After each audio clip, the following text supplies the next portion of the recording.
यदि 4 खांचों वाले पत्थर के स्तंभों पर खड़े खंभे लगाए जाएं, तो तेज हवा में वो आसानी से हिलने लगते हैं।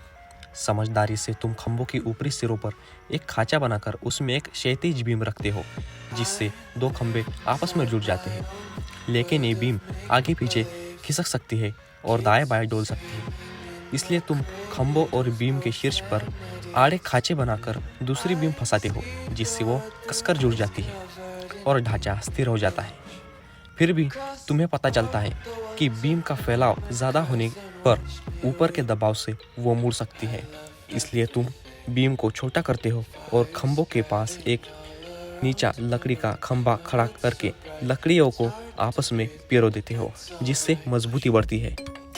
लेकिन ये ढांचा समतल छत बनाता है, जो पानी की निकासी के लिए ठीक नहीं। इसलिए तुम क्षैतिज बीम के ऊपर छोटे खंभों से छोटी बीम बुनकर त्रिकोणीय छत का ढांचा बनाते हो और इन लकड़ियों के ढांचों को लंबाई में बिछाकर घर का स्थान तैयार करते हो।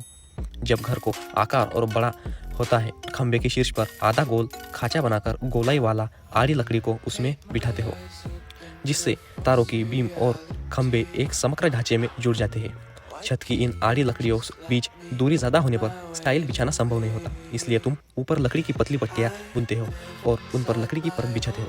ढलान वाली छत पर स्टाइल फिसल सकती है, तो तुम हुकदार सिरों से स्टाइलों को फंसाते हो और हर पंक्ति में खीले लगाते हो, जिससे स्टाइल खिसके नहीं। अंत में ऊपर एक छच्छेदार टोपी लगाकर उसे बारिश रोधी और सुंदर बनाते हो और इस तरह तुम ताइल यांग शैली की वास्तुकला का आविष्कार करते हो।